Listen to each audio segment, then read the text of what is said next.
Mandanya kumviriza ijwi rya Amerika isamira na Washington DC mu Kirundi no mu Kinyarwanda. Mwaramutse inshuti bakuzi muzindukanye natwe mu biganiro vyo kuri no wa mbere kuri micro muri kumwe na Joy Diane Ninahazwe ngiye kubashikiriza amakuru tubafitiye muri kano kanya tukayahera ko yagezeho hirya nino kwisi na mugenzi wacu Aloise Bigirimana. Mwaramutse Diane, tuyahera kuyabandanya avugwa ku bwicanyi buherutse kuba muri Afghanistan. Perezida Joe Biden hamwe n'umutambukanyi wiwe Jill Biden barabonanye n'imiryango y'abasirikare 13 ba Leta Zunze Ubumwe za Amerika bishwe n'umwiyahuzi hafi y'ikibuga c'indege c'i Kabul muri Afghanistan mu ndwi iheze. Abanya-Afghanistan hafi 170 nabo nyene bariciwe muri ico gitero. Abo basirikare bari ku rugero rw'imyaka iri hagati ya 20 na 31, aho batanu muri bo bari bafise imyaka 20. Imiryango yabo yarabonanye na perezida mu ikambi y'abasirikare barwanira mu kirere muri leta Delaware ejo ku munsi w'Imana, aho bakoreye n'umuhango wo kwakira ibisigarira by'abo basirikare bicigwa mu rugamba bari mu mahanga. Ico gitero cabaye mu ndwi iheze igihe ibihumbi by'abantu bari bakoraniye hanze y'ikibuga c'indege bariko barahunga Afghanistan inyuma y'aho abatalibani bafatiye igihugu.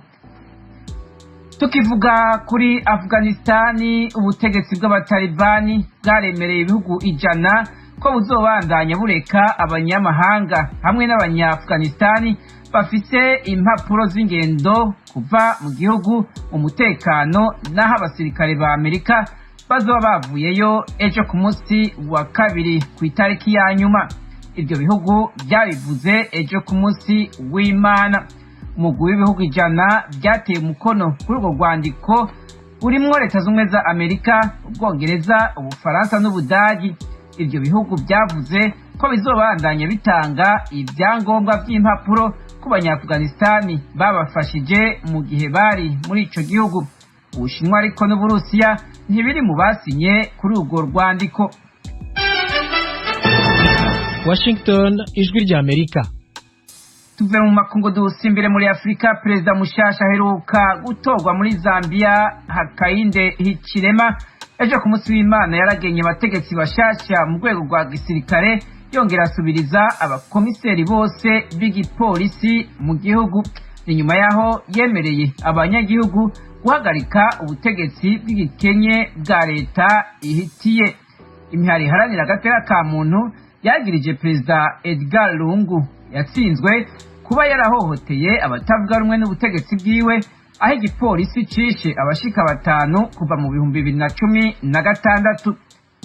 Hakainde Hichilema yatsindiye ubutegetsi mu ndwi iheze, yafashwe inshuro zirenga kuri 10 mu gihe ciwe ca politike ku ntwaro ya Edgar Lungu. Hichilema yaremeye kuzokurikirana abo bose babangamiye abanyapolitike no gushigikira ibimenyeshamakuru byigenga. Hari mu ijambo yashikirije igihe yimikwa ku munsi wa kabiri w'indwi iheze. Abajeje umutekano muri Mexique barazibiye umugwi w'abimukira baharurwa mu bihumbi amajana barimwo abana bariko barerekeza mu buraruko bizigiye kuzoshika muri Leta Zunze Ubumwe za Amerika. Umugwi wari ugizwe n'abo muri Haiti 300, abo muri Cuba n'abandi bo mu bihugu byo muri Amerika yo hagati batanguye urugendo bava mu gisagara ca Tapachula hafi y'urubibe Mexique ihana na Guatemala. Leta ya Mexique yavuze mu ndwi iheze ko izobandanya ishira mu ngiro politike yise guma muri Mexique ibuza abimukira kwinjira muri Amerika. Abimukira bava muri Amerika yo hagati bariyongereye kuva mu ntango z'uyu mwaka, kandi mu minsi iheze abamuka muri Haiti nabo barisutse ku bwinshi inyuma yaho igihugu cabo gishikiwe n'ivyago by'ibihuhusi n'imvura. Abasirikare barenga 14,000 ba Amerika nibo barungitswe mu bumanuko bwa Amerika gufasha ibindi bigo bikorera muri ico gisata kugira bahashe uwo muzo wabi.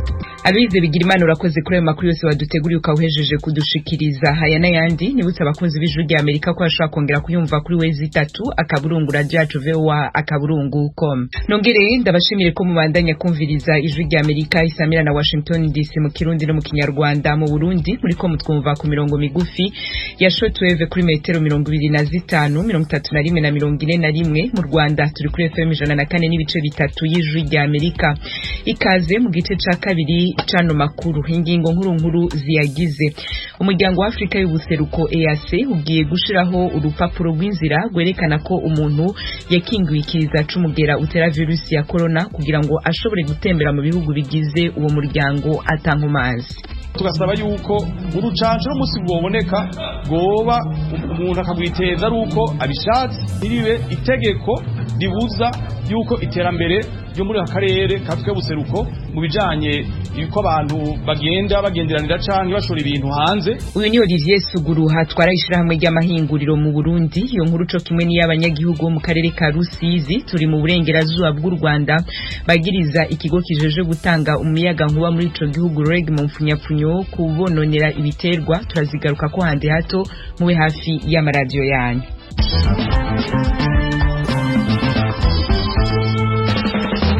Nongere ndabahikaze nshuti bakunzi b'Ijwi rya Amerika. Umuryango wa Afrika y'ubuseruko igiye gushiraho urupapuro rw'inzira passeport mu gifaransa gwerekana ko umuntu yakingiwe ikiza c'umugera utera virusi ya corona kugira ngo ashobore gutembera mu bihugu bigize uwo muryango. Abikorera utwabo n'abadandaza bakunda kujabuka imbibe bari mu barabwa n'iyo ngingo nk'uko vyatangarijwe i Bujumbura mu ndweze n'icegera c'umunyamabanga mukuru wa EAC. Uburundi busigura ko iyo ngingo izoba ije kubangamira agateka kazi na muntu mu bwigenge bwiwe. Ibindi kuri no nkuru tubaza mugenzi wacu Pierre Claver niyo nkuru ari Kigali mu Rwanda. Kubw'umuryango w'akarere ka Afrika y'ubuseruko EAC ni ngombwa ko habaho muri karengane imeze nk'urupapuro rw'inzira passport gwerekana ko umuntu ashaka kuva mu gihugu kimwe aja mu kindi muri uwo muryango yamaze kwiteza urucanco rw'ikiza ca corona kugira ngo akingira abandi. Mu birori byo kugura icese ihanishwa ry'ibiva mu mahinguriro Salon Industriel i Bujumbura, icegera c'umunyamabanga mukuru wa EAC Christophe Bazivamo yahamagariye abagwizatunga ndetse n'abantu bose bo mu bihugu bitandatu bigize umuryango wa EAC kwihutira kwicandagisha kugira ngo bazoshobore kuronka iyo muri karengane. Now cases are increasing, but when we talk about vaccination, Atibihero vy'abandura ntibisiba kwiyongera, ariko gucandaga abantu ntibiriko bigenda neza na gato. Mu bihugu bitunze nk'Iburaya bageze ku bice birenga 70% batanga incanco, ariko twebwe turacari munsi y'ibice 2%. Ikizokurikira nuko twese mu karere kacu tubwirizwa kwikingiza kugira ngo turenge imbibe. Twarahejeje gutegura rero muri karengane izohabwa abamaze kwicandagisha muri EAC kugira ngo abari bo barengana imbibe mu minsi iza. Kandi umugwi wateguye iyi muri karengane warakoranye n'abaserukira ibihugu byose harimo n'u Burundi.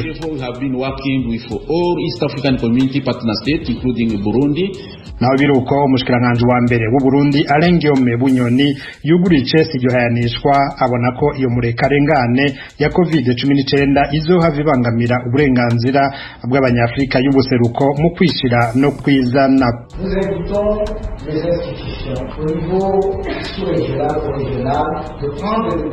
Ati duhamagara inzego mu karere ka Afrika y'ubuseruko kuzofata ingingo zibereye zitabangamira abanyagihugu bacu kuja ku mirimo no kwikingikiza c'umugera wa corona. Ntihagire uburenganzira n'ubwigenge na bumwe buzohonyangwa. Ahansibuye neza niko vyerekeye gutegeka urucanco n'izo ngingo zo kwishira no kwizana umuntu abanje kwicandagisha. Ubutumwa duhaye ibiro vya EAC nuko muri karengane ya Afrika y'ubuseruko abatonyanga uburenganzira n'ubwigenge bw'ibihugu bibugize n'abanyagihugu.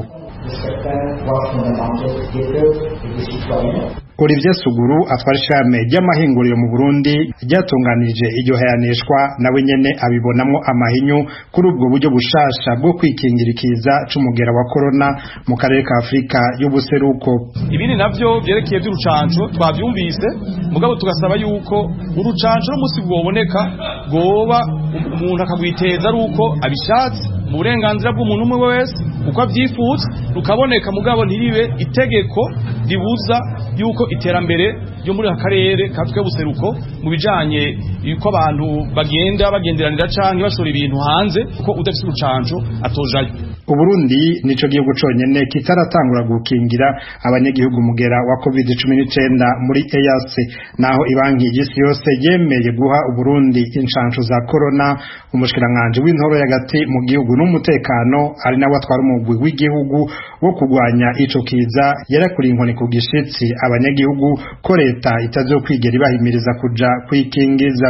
Gervais Ndirakobuca yari kuri mikoro y'ijwi ry'Amerika mu ntango z'uku kwezi. Leta rero yavuze ko igiye kuzana vaccine yo gukingira abantu, yavuze ko leta nk'umuvyeyi abifuza bose ko badufasha vaccine, nibatuzanira iyo vaccine tuyibike, kandi n'uwazotuzanira iyo vaccine ntagire urufaranga nawe masaba leta, nta narumwe ngo leta ngo iremeye ko vaccine ngo abarundi bavaccine. Navyo twavuze umurundi azokumva bishaka ko akeneye vaccine azoca agenda yitura abikeneye bamutera urushinge, bamutera iyo vaccine ku bushake bwiwe, mugabe bizomushikira ntazobaze leta. Ico bikoze umuryango wa EAC usigura ko murekarengane iriko irakogwa izotuma bayifise baja no mu bihugu vya Buraya na Amerika atankomanzi. Christophe Bazivamo: If we are not vaccinated, it will be also difficult to travel in the whole world. Erega no kwisi niko bimeze, ubu nta uzosubira gutembera kwisi atamaze kwikingiza. Natwe rero ntitwosigara inyuma. Murekarengane yacu ikozwe ku buryo ikorana n'iza Amerika n'Ubwongereza, kandi n'umuryango w'ibihugu vy'Uburaya waratwemereye ko abanyafrika guseruko bafise murekarengane bazojayo. Iyo murekarengane yareretswe inama y'abashikiranganje b'amagara y'abantu iheruka, ubu naho turiko turayinonosora neza kugira ngo abanyafrika y'ubuseruko natwe twemererwe gutembera ku isi. Ibihugu bitandatu bigize uwo muryango wa EAC ari vyo Burundi, u Rwanda, Kenya, Ubuganda, Tanzania na Sudani y'Epfo bimaze kubura abantu hafi 9,000 bahitanywe na COVID-19.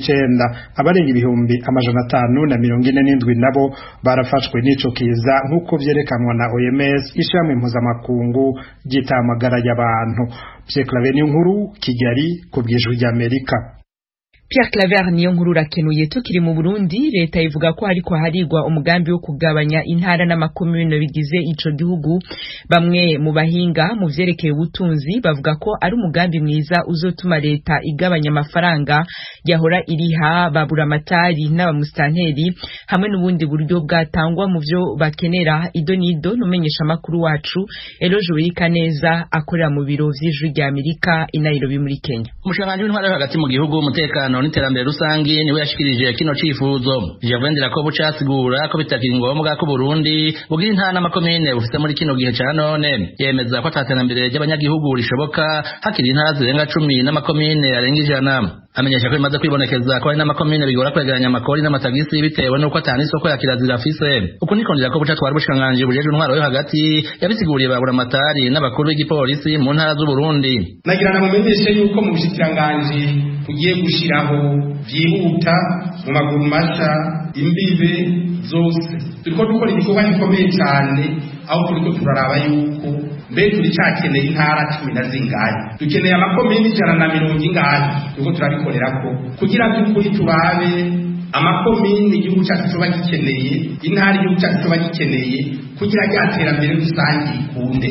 Kose nibaza kuri iterambere rusangi turiko turarondera bizokunda dufite intara zirenga 10 zingahe, dufite amakomine 140 ingahe. Umugambi wo kugabanya intara n'amakomine wari washizwe imbere n'umunyapolitike yigenga Francis Rohero yari yitoreje ikibanza c'umukuru w'igihugu mu mwaka wa 2020. Yatubwiye ko ico ciyumviro kije hageze hafatiwe ku bantu baba ku kilometero kwadrato mu Burundi. Uko niko bitwiganira. Igihugu c'Uburundi gifise kilometero kwadrato iri munsi y'ibihumbi 28. Abanyagihugu bariko bararenga miliyoni 12, ni kuvuga amajana 50 ku kilometero kwadrato. Ntidushobora kubaho uko tubonye.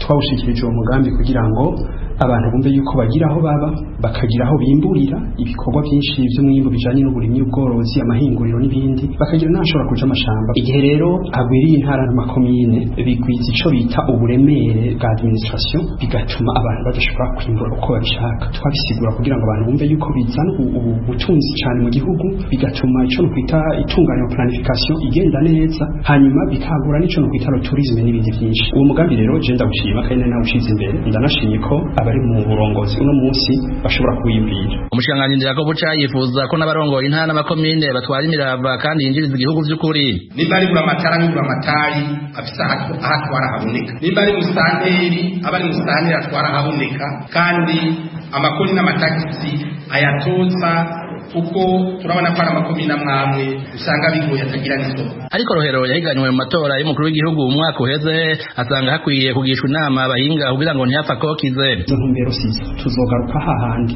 harize imyaka 40 muri iki gihugu barongereje intara bitwaza ngo bagomba ngo kwegereza ubutegetsi abantu uno munsi cyuko turabona ko ataco byunguye igihe rero dufata intumbero zitarizo dushika ku nyishu zitarizo tugasanga twasubiye kwiyenda tugasubiramwo ejo na hirya y'ejo nibumve neza ico bizana mu by'ubutunzi bw'igihugu batahure neza ko bumva ico bavuga simba kandi ndananezerwa igihe bavuga ngo bariko bariyumvira ngo bariko baravyiyumvira umukuru w'igihugu yabifashe kw'ingingo nibafata ingingo biyegereza abantu b'incabwenge barabafise muri iki gihugu barabafise benshi no mu migambo yabo biyumvire bagira bati twafashe ingingo ntituze gufata umwanya wo kwiyumvira umuntu yitoza azi neza ikagira shikiko akagishira mu ngiro hamakemanga ejo inyishu zivuyemo mu kurindira ko batumwa ko Francis Rohero yibaza ko intara zitarenga 5 mu Burundi zotuma isindimwa yiyongera n'amahinguriro akagira ibanza bikwiye abarizwamo kandi iterambere rikihuta ku munyagihugu intara yo mu buraruko nitacohoha intara yo mu manuko nitatanganyika intara yo mu buseruko nitaruvu intara yo mu burengero nita Rusizi n'intara yo hagati nitaruzironsa nazitiriye inzuzi zikomeye n'ibiyaga byacu kugira ngo bidufashe kudushira hamwe mu gihugu na cyane cyane ko wamengo ibintu by'ingorane z'intara byaragira tera ingorane mu iki gihugu ivyo rero nashaka yuko biduhuza hanyuma amakomine yacagabanuka ivyo rero byatuma nerekana neza ingene ibikorwa by'uburimyi by'ubworozi n'iby'amahinguriro bifata ikibanza gishika ku 40% y'igihugu amashamba agafata ikibanza gishika ku 40% aho abantu baba ibisagara bigafata ahantu hangana n'ibice 10% tugatahuzanya ingene bimeze hanyuma igihe leta ishora amahera akomeye yayo mu by'umwimbo ikabishora mu by'amahinguriro no mu guha abantu aho bakorera hanini aya makoperative twariko turavuga ingene leta iyinvestisamo ntibibe ibintu byabo bakora ku gatwe kabo bikaba ibintu bitahuritse neza abantu bashobora nka kazi bagakora bari mu gisagara tunganijwe neza birimo byankeneko titugume twese twuzura mu gihugu abantu bariko barapfa amatongo atana yahaye igihugu cy'u Burundi kugeza ubu kigizwe n'intara 18 zirimo imigwa mikuru ya politike Gitega n'ubutunzi Bujumbura hamwe n'amakomine 119 Eloge Burikaneza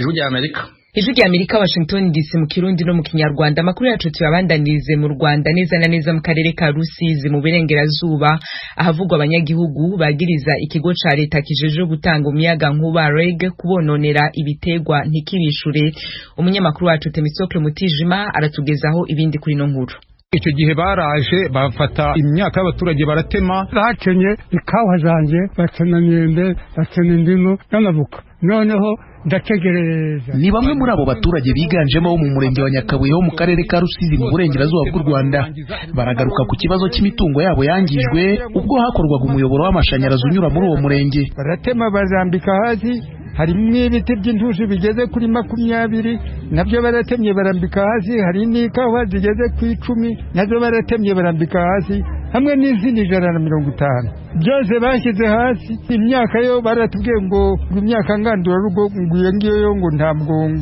ngo tubivuga kuko n'imyumbati yari irimo baratemaguye barambika hasi ikibazo cy'aba baturage kirafata imizi mu mwaka w'2012 ubwo icyari ikigo cya leta y'u Rwanda gishinzwe ingufu amazi isuku n'isukura Ewasa mu mpine cyatunganyaga umuyoboro ujyana umuriro w'amashanyarazi muri ibyo bice batuyemo ku rutonde biragaragara